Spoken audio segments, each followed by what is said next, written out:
नमस्कार, आप देख रहे हैं इंडिया वॉइस और मैं हूं आपके साथ श्रुति अंगद। देवभूमि समाचार में आप सभी का स्वागत है। देवभूमि समाचार की करते हैं शुरुआत। देहरादून से बड़ी खबर सामने आ रही है। मुख्यमंत्री की 348 घोषणाएं अधूरी है। चिकित्सा स्वास्थ्य में अधिक ऐलान किए गए थे। सीएम धामी के 8 विभागों में बाकी है कई फैसले। 8 विभागों में 723 विकास कार्यों पर ब्रेक लगाया गया है। 720 से ज्यादा ऐलान ऐसे हैं जो अभी तक नहीं पूरे हो पाए हैं। 375 पूरी है तो 348 अधूरी है। 723 में से अभी तक मात्र 375 घोषणाएं पूरी हो चुकी है। 348 अभी भी अधूरी है। मुख्य सचिव ने घोषणाएं पूरी करने के निर्देश दिए हैं। साल 2021 से लेकर अब तक 78% है अधूरी घोषणाएं। युवा कल्याण विभाग में सीएम की घोषणाएं अधूरी है और ऐसे में अब मुख्य सचिव के द्वारा ये तमाम निर्देश दिए गए हैं। 8 विभागों में 723 विकास कार्यों पर ब्रेक है। आपको बता दें 375 ऐसे काम हैं, ऐसी ऐलान है जो अभी पूरे हो चुके हैं। 348 घोषणाएं अभी बाकी है जिसे पूरा करने के आदेश दिए गए हैं, निर्देश दिए गए हैं मुख्य सचिव के द्वारा। हमारे साथ हमारे सहयोगी अभय कैंथुरा इस खबर पर ज्यादा जानकारी के साथ जुड़ चुके हैं। अभय, ये सामने आ रहा है कि 348 ऐसे ऐलान हैं जो अभी भी जिनके काम नहीं पूरे हो पाए हैं। इसको लेकर क्या कुछ जानकारी मिल पा रही है? कितनी घोषणाएं थी, कितनी घोषणाएं पूरी हो चुकी है धरातल पर और कितनी अभी बाकी है? बिल्कुल, ये कह सकते हैं कि अभी तक का जो आंकड़ा सामने आ पाया है, जिसमें मुख्य सचिव की तरफ से जो बैठक यहाँ पर ली गई थी और उस बैठक में सभी विभागों में मुख्यमंत्री की जो घोषणाएं रही उन घोषणाओं की प्रगति रिपोर्ट जानी गई थी। तो उसका जो कार्यवृत्त जारी हुआ था, उस कार्यवृत्त में साफ तौर पर इन घोषणाओं का जिक्र यहाँ पर हुआ। ये कहा जा सकता है कि अभी भी 348 ऐसी मुख्यमंत्री की घोषणाएं और ये सिर्फ 8 विभागों की घोषणाएं, जिनमें आप कह सकते हैं कि स्वास्थ्य विभाग है, सिंचाई विभाग है या फिर दूसरे विभाग हैं जिनको लेकर मुख्यमंत्री ने घोषणाएं की थी, वो अभी भी अधूरी यहाँ पर नजर आ रही है। लगातार मुख्य सचिव की तरफ से अधिकारियों को दिशा निर्देश दिए गए हैं, विभागों को दिशा निर्देश दिए गए कि मुख्यमंत्री की जो घोषणाएं उन घोषणाओं को तय समय पर पूरा करने का काम यहाँ पर किया जा सके। लेकिन अभी भी कुछ ऐसे विभाग हैं, चाहे वो आपका युवा कल्याण हो या फिर दूसरे खेल हो, उन विभागों में अभी भी 2021 से लेकर अब तक की अगर हम प्रगति रिपोर्ट मुख्यमंत्री की घोषणाओं की जानते हैं तो 48% घोषणाएं आज भी अधूरी यहाँ पर नजर आती है। तो ये समझा जा सकता है कि विभाग अभी भी उस संजीदगी के साथ काम नहीं कर पा रहे, जिसको लेकर दिशा निर्देश बार बार यहाँ पर दिए जा रहे हैं। खुद मुख्यमंत्री पुष्कर सिंह धामी अधिकारियों को और जो दूसरे कर्मचारी हैं उनको अपनी कार्यशैली में बदलाव लाने के लिए कहते रहते हैं। अपनी प्रगति पर ध्यान दे रही है, उत्तराखंड किस तरीके से विकास करे इस पर ध्यान दिया जा रहा है। अभी भी सवाल यही है कि 348 ऐसी घोषणाएं अधूरी क्यों है, इसकी कोई मुख्य वजह? बिल्कुल, अभी तक की जो सामने नजर आ पाई है, जिन चीजों की जानकारी विभागों के स्तर पर दी गई है, उसमें यही है कि विभागीय बजट के चलते, यानी जो बजट है वो बजट पूरा नहीं है और अधूरे बजट के चलते अभी तक एक घोषणाएं आधी अधूरी यहाँ पर नजर आ रही है। इसीलिए उन समय रहते ये कह सकते हैं घोषणाओं को पूरा करने के निर्देश यहाँ पर दिए गए। लेकिन विभागीय अधिकारियों की जो कार्यशैली है, जिसमें कह सकते हैं कि ढुमुल जो रवैया है, अधिकारियों की कार्यसुस्ती के चलते ही ये प्रस्ताव अभी तक लंबित पड़े हुए हैं और उस पर कोई प्रगति रिपोर्ट आगे नहीं हो पाई है। तो ये कहा जा सकता है कि बजट होने के बावजूद भी अभी तक विभागों ने उस मद में पैसा नहीं दिया है, जिसके चलते ये घोषणाएं पूरी नहीं हो पाई है। और इसी वजह से लगातार सवाल खड़े उठ रहे हैं और खुद मुख्यमंत्री पुष्कर सिंह धामी भी कई बार इन चीजों की हिदायत यहाँ पर दे चुके हैं कि जो उनकी घोषणाएं समय रहते पूरी होनी चाहिए। बिल्कुल, धामी सरकार ने अभी वो कर दिखाया जो अन्य राज्य नहीं कर पाए हैं, लेकिन अभी भी ऐसे कई ऐलान हैं, ऐसी कई घोषणाएं हैं जो बाकी है और मात्र अब 2 साल का कार्यकाल बाकी है। 3 साल कंप्लीट हो चुके हैं। ये तमाम कार्यों को पहले ही पूरा करना होगा। कैसी चुनौती देख पा रहे हैं धामी सरकार के लिए? क्या ये 348 जो घोषणाएं हैं जो अभी अधूरी है, इसे समय रहते हुए पूरा कर लिया जाएगा? बिल्कुल, अभी तक तो उम्मीद ये की जा सकती है कि जो नया वित्तीय वर्ष शुरू हुआ है, उस नए वित्तीय वर्ष में इन सभी घोषणाओं को पूरे करने की जिम्मेदारी विभागों के ऊपर रहेगी। लेकिन जिस प्रकार से अभी तक की कार्यशैली यहाँ पर देखने को मिली है, ऐसे में इन विभागों के जो कर्मचारी हैं या अधिकारी हैं, जिनके कंधों पर बड़ी जिम्मेदारी है, उनकी तरफ से ढुलमुल रवैया अपनाया जाता रहा है। यही वजह है कि ये घोषणाएं आज भी अधूरी यहाँ पर पड़ी हुई है। लेकिन जिस तरीके के निर्देश है मुख्य सचिव की तरफ से यहाँ पर दिए गए, सख्त निर्देश उनकी तरफ से दिए गए कि विभाग अपने स्तर पर उन सब परियोजनाओं को उसकी डिटेल यहाँ पर जमा करे, जो बजट की आवश्यकता है तो फिर बजट देने का काम सरकार स्तर पर यहाँ पर किया जा सकता है, लेकिन जल्द ही मुख्यमंत्री की जो घोषणाएं वो पूरी करने के लिए यहाँ पर कहा गया है। ये कहा जा सकता है कि इस वित्तीय वर्ष में ये सभी चीजें घोषणाएं पूरी होती नजर आएंगी और उसके बाद एक जो विकास का जो पहिया है राज्य में, जो विकास का जो वो और बर्ताव नजर आएगा, जनता को उसका लाभ मिलना शुरू हो पाएगा। जी बिल्कुल, 8 विभागों में 723 ऐसी घोषणाएं थी, अभी तक 375 पूरे हो चुके हैं, 348 बाकी है,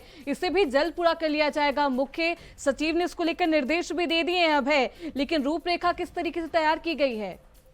बिल्कुल, ये कहा जा सकता है कि सभी प्रस्ताव पर जो मुख्यमंत्री की घोषणा थी उनके प्रस्ताव यहाँ पर बनाए गए हैं, लेकिन जो डीपीआर असल में जो डीपीआर बनाई जानी थी जिसको लेकर काम यहाँ पर होना है, यानी जो कार्य योजना यहाँ पर बननी थी उस पर बनाने में देरी अब तक यहाँ पर हो पाई है। इसीलिए उन घोषणाओं पर अभी तक अमलेजामा नहीं पहना पाए और इसीलिए अब उन सभी को लेकर दिशा निर्देश यहाँ पर दे दिए गए कि समय रहते हुए उन सभी घोषणाओं को पूरा करने का काम यहाँ पर किया जाए, क्योंकि मुख्यमंत्री के द्वारा जो घोषणा की जाती है वो जनहित के लिए, क्षेत्र के विकास से जुड़ी हुई घोषणाएं होती है। अगर उनमें देरी यहाँ पर होती है तो फिर जनता को उन योजनाओं का लाभ यहाँ पर नहीं मिल पाएगा और ये कहा जा सकता है कि उत्तराखंड राज्य जो विकास के पथ पर अग्रसर है। बिल्कुल, जो तमाम 348 योजनाएं हैं, घोषणाएं हैं, उसे जल्द ही धरातल पर लाने की कोशिश धामी सरकार करेगी। बहुत शुक्रिया अभय आपका, बने रहिए आगे हमारे साथ, आगे भी आपका रुख करेंगे।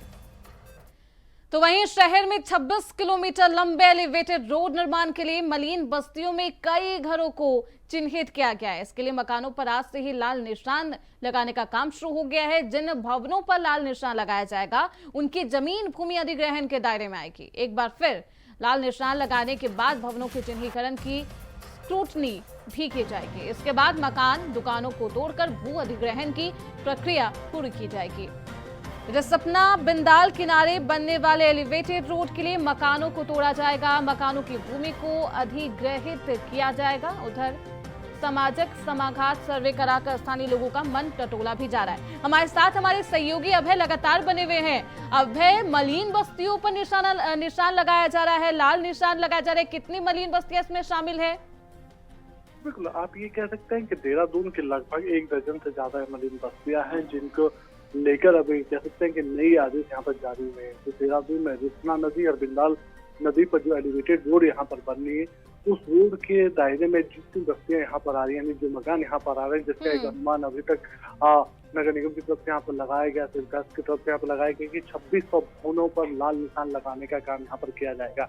यानी ये सभी भवनों के ध्वस्तीकरण की कार्रवाई यहाँ पर शुरू हो जाएगी। उसमें आप कह सकते हैं कि प्रथम चरण में आज लाल निशान लगाने का काम यहाँ पर होगा और उसके बाद जनता से बातचीत यहाँ पर की जाएगी, यानी जो बस्ती के जो वासी हैं उनसे बातचीत यहाँ पर की जाएगी। जो दूसरे जो रास्ते हैं, जो विकास के जरिए पे ये बाधा ना बन सके, उसके दूसरे जो रास्ते हैं, वैकल्पिक जो साधन है उनका उपयोग करने का काम यहाँ पर किया जाएगा। उसमें कहा जा सकता है कि अभी फिलहाल निशान लगाएंगे, उसके बाद फिर यहाँ पर एक समीक्षा होगी और उसके बाद जितनी जरूरत इस समय एलिवेटेड रोड के लिए यहाँ पर होगी उतने ही भूमि को अधिकृत करने का काम प्रशासन की तरफ से यहाँ पर किया जाएगा। लेकिन शहर के विकास के लिए एलिवेटेड रोड का बनना आवश्यक है, इसीलिए इन दोनों नदियों के किनारे ये एलिवेटेड रोड यहाँ पर बन रही है और उसके दायरे में बिल्कुल शहर के विकास के लिए बेहद महत्वपूर्ण है। लेकिन अभय, अब सवाल ये है कि जो इन बस्तियों में रहते हैं, जो इन मकान में रहते हैं, उनका क्या होगा?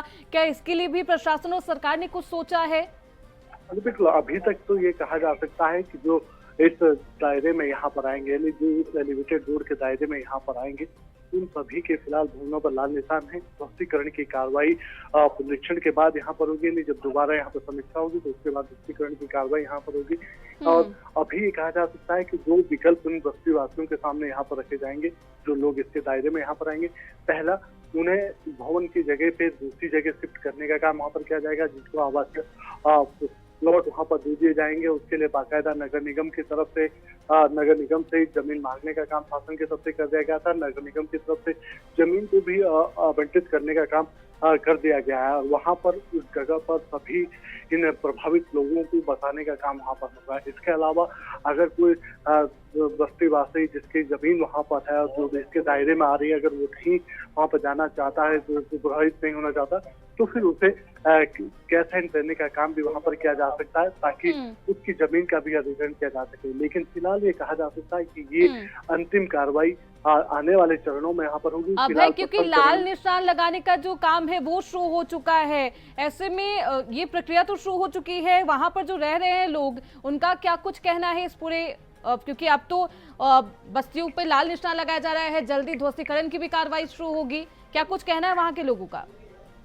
जी बिल्कुल, अभी ये कह सकते हैं कि लाल निशान की जो कार्रवाई शुरू यहाँ पर हुई है, आज से कार्रवाई शुरू हुई है। और सबसे बड़ी बात है कि बस्ती वासी अभी से ही ये कह सकते हैं कि घबराए हुए नजर आ रहे हैं। यहाँ पर प्रभावित होने के कारण उनका आक्रोश भी यहाँ पर देखने को मिल रहा है। और जिस प्रकार से लाल निशान त्वरित गति से लगाने की प्रक्रिया शुरू हुई है, तो ऐसे में लोगों के सामने अपना छत उजड़ने का, यानी उनका जो आशियाना है उसको उजड़ने का डर उन्हें सता रहा है।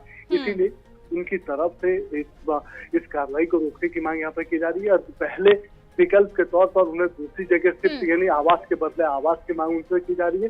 जब उस आवास बना दिए जाएंगे तो वो फिर यहाँ पर जाने की बात वहां पर कर रहे हैं, तब जाकर इस कार्रवाई को आगे बढ़ाने की मांग उनकी सबसे किया जा रहा है। तो कह सकते हैं कि बस्ती वासियों के मन में तो आक्रोश जरूर नजर आ रहा है, लेकिन विकास के लिए इस योजना का बनना जरूरी है। क्योंकि देहरादून में जिस प्रकार से लगातार ट्रैफिक की समस्याएं बढ़ रही है, अशिक्षित घटना, तो ऐसे में एलिवेटेड रोड अगर बनती है तो फिर जो यहाँ पर शहर में जो जाम लगता है, बिल्कुल एलिवेटेड रोड बनेगी तो लोगों को काफी फायदा होगा, उत्तराखंड की जनता को इसका फायदा होगा। और ऐसे में मलिन बस्तियों में जो घर है उन पर लाल निशान लगाया जा रहा है। बहुत शुक्रिया अभय आपका इन तमाम जानकारियों के लिए। तो मलिन बस्ती का मुद्दा एक बार फिर से गर्मा गया है। बस्तियों के जो घर है उन पर लाल निशान लगाया जा रहा है, उसके बाद आगे की कार्रवाई भी की जाएगी। खबरों में बढ़ते हैं आगे। मुख्य सचिव आनंद बर्धन ने सूचना प्रौद्योगिकी विभाग को आपात स्थिति में संचार व्यवस्था को दुरुस्त रखने और साइबर युद्ध से निपटने के भी निर्देश दिए। उन्होंने इंटरनेट मीडिया पर फेक न्यूज की निगरानी करने और भ्रामक खबरें और सूचनाएं प्रसारित करने वालों पर वैधानिक कार्रवाई करने को कहा है। उन्होंने सेना के साथ जुड़े सिविल डिफेंस के हेल्पलाइन नंबर को राज्य आपदा परिचालन केंद्र में स्थापित करने को कहा है। उद्देश्य ये है कि किसी भी आपदा के समय विभिन्न एजेंसियों के साथ बेहतर समन्वय किया जा सके। राज्य की सीमाएं चीन और नेपाल से लगी है, इसलिए सतर्कता और पुख्ता तैयारी बेहद जरूरी है।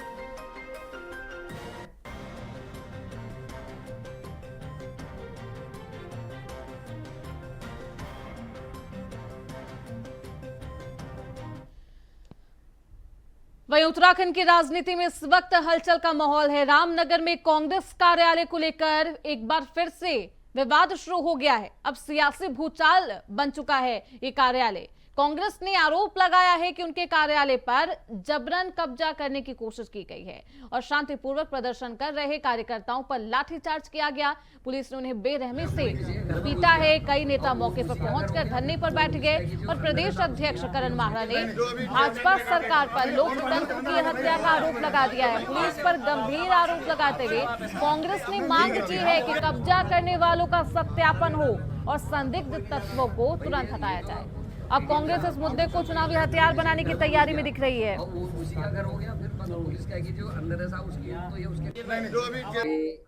ऐसे उदाहरण पेश करे जिससे आगे का माहौल खराब हो, महिला अपराध और इत्यादि तो आप लोग दिखाते रहते हो। ये नया प्रकरण है कि कांग्रेस के दफ्तर पे कब्जा कराया गया, पुलिस की देखरेख में कब्जा हुआ और उत्तराखंड के लोग तो लाठियां खा रहे हैं। अब ये सल्ट के प्रमुख जी विक्रम रावत जी को काफी चोट आई है, एक हमारे साथी का सिर फटा है, कुछ लोगों को बहुत ज्यादा गंभीर चोटें हैं जो पुलिस ने अभी लाठीचार्ज किया है और बिना किसी आदेश के लाठीचार्ज हुआ है और ये सोची समझी रणनीति के तहत हुआ है, मुझे ऐसा लगता है।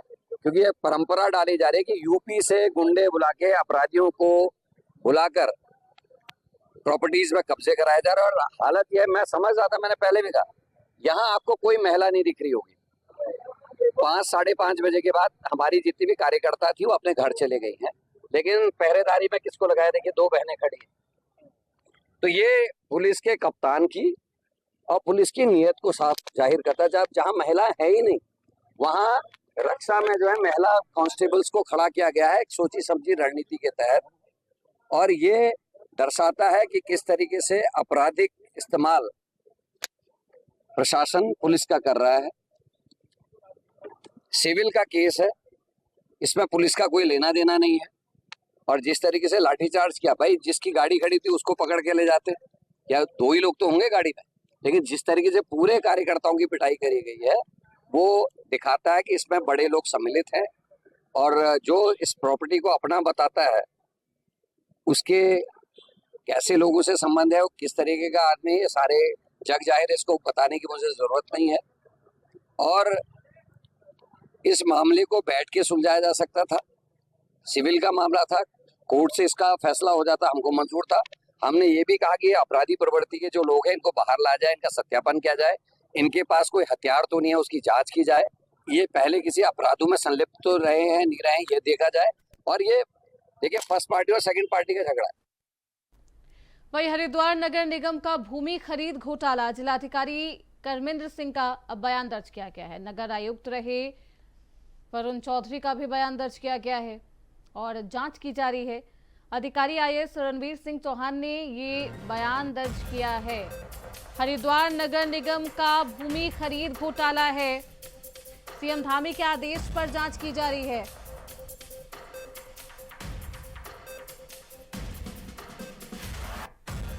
तो हरिद्वार नगर निगम का भूमि खरीद घोटाला है, जिलाधिकारी कर्मेंद्र सिंह का ये बयान दर्ज किया गया है। नगर आयुक्त रहे वरुण चौधरी का बयान दर्ज किया गया है। जांच अधिकारी आईएएस रणवीर सिंह चौहान ने दर्ज किए हैं बयान। 53 करोड़ का बताया जा रहा है घोटाला। सीएम धामी के आदेश पर जांच की जा रही है। तो हरिद्वार नगर निगम का भूमि खरीद घोटाला है जिस पर सीएम धामी ने आदेश दिया था जांच का, और अब जांच भी की जा रही है। जिलाधिकारी कर्मेंद्र सिंह का बयान दर्ज किया गया है। नगर आयुक्त रहे वरुण चौधरी का भी बयान दर्ज किया गया है। जांच अधिकारी आईएएस रणवीर सिंह चौहान ने ये बयान दर्ज किया है। 53 करोड़ का बताया जा रहा है घोटाला। सीएम धामी के आदेश पर जांच की जा रही है। बेहद संगीन ये मामला, मुख्यमंत्री पुष्कर सिंह धामी ने आदेश दिए थे जांच के, और अब जांच की जा रही है। हरिद्वार नगर निगम का भूमि खरीद घोटाला है। जिलाधिकारी कर्मेंद्र सिंह का भी बयान दर्ज किया गया है। नगर आयुक्त रहे वरुण चौधरी का भी बयान दर्ज किया गया है। जांच अधिकारी आईएएस रणवीर सिंह चौहान ने ये तमाम बयान दर्ज किए हैं। 53 करोड़ का बताया जा रहा है घोटाला। सीएम धामी के आदेश पर जांच की जा रही है।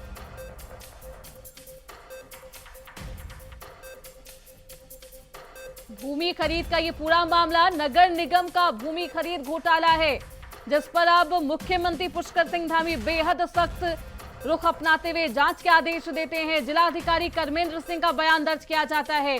तमाम जो अधिकारी हैं उनका बयान दर्ज किया जा रहा है। नगर आयुक्त रहे वरुण चौधरी का भी बयान दर्ज किया गया है। जांच अधिकारी आईएएस रणवीर सिंह चौहान ने ये तमाम बयान दर्ज किए हैं। 53 करोड़ का बताया जा रहा है ये घोटाला, और अब क्या कुछ इस बयान को लेकर और आगे क्या कुछ खुलासा होता है देखना बेहद दिलचस्प होगा।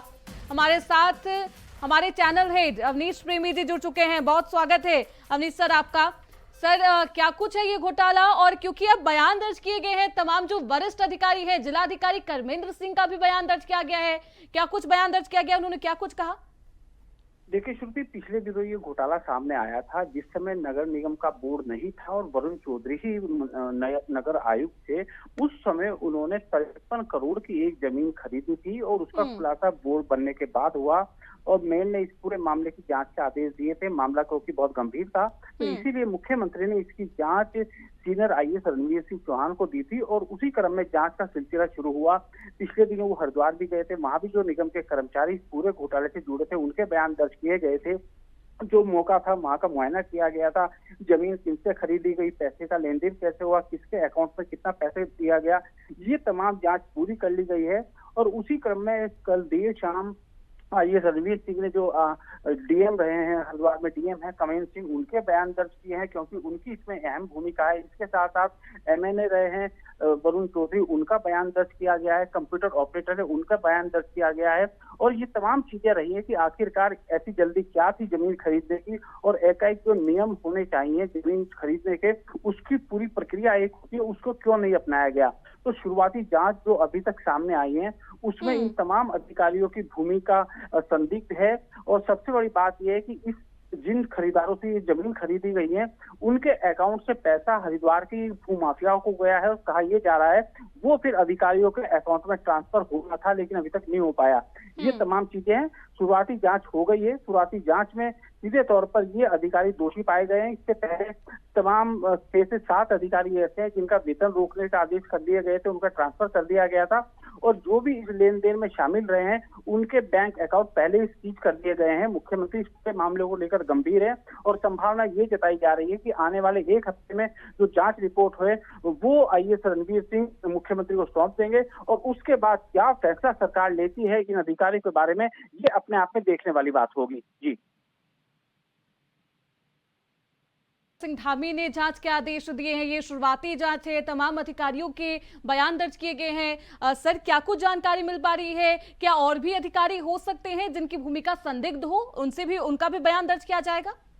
देखिए, अभी जो एसडीएम है अजय वीर, जिन्होंने इस पूरी जमीन का 143 किया था, उनकी बयान अभी नहीं हो पाए हैं, उनके बयान अभी दर्ज होने हैं और इसके साथ साथ जिन लोगों से जमीन खरीदी गई उनके अभी बयान दर्ज होने, उसमें से कुछ के बयान दर्ज हो चुके हैं। लेकिन इतना जरूर है क्योंकि मामला बहुत गंभीर था, 53 करोड़ रुपए कम नहीं होते और जिस तरह इस जमीन को 143 होने के बाद अगर मैं ये कहूँ कि जमीन की कीमत 15 से 16 करोड़ के आसपास थी, लेकिन 143 करने के बाद इसकी कीमत जो है वो 4 गुना बढ़ गई। तो कहीं ना कहीं गंभीर मामला है और यही कारण है कि मुख्यमंत्री इस पूरे मामले पर गंभीर दिखाई दिए और इसीलिए उन्होंने इसके जांच के आदेश दिए थे। लेकिन इतना जरूर है कि जिस तरह हमारे सूत्रों ने हमें बताया है कि इसमें करीब 5 से 6 अधिकारी ऐसे हैं जिनकी अहम भूमिका है, उन पर गाज गिरनी तय है इस जांच रिपोर्ट आने के बाद। बिल्कुल, ऐसे कई अधिकारी हैं जिनकी संदिग्ध भूमिका है इस पूरे मामले में। अब किन पर ये जो शिकंजा है कसा जाता है जांच का, ये देखना बेहद दिलचस्प होगा। बहुत शुक्रिया अवनीश सर आपका इन तमाम जानकारियों के लिए।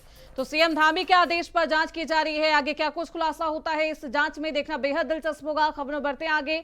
उत्तराखंड की राजनीति में इन दिनों कांग्रेस के वरिष्ठ नेता हरीश रावत की सक्रियता एक बार फिर से चर्चा में है। भाजपा सरकार पर लगातार हमलावर रावत अब राज्य भर में भाजपा के झूठ का पर्दाफाश करने की यात्रा पर निकल चुके हैं। इस पर भाजपा ने सवाल उठाए हैं, लेकिन कांग्रेस के मुख्य प्रवक्ता गरिमा दसौनी ने जोरदार पलटवार करते हुए कहा कि हरीश रावत कोई साधारण नेता नहीं है, उन्हें यूं ही राजनीति का चाणक्य नहीं कहा जाता। अक्सर वो विरोधियों को उन्हीं की जमीन पर घेरते हैं और रणनीति ऐसी बिछाते हैं कि सामने वाला समझ भी नहीं पाता।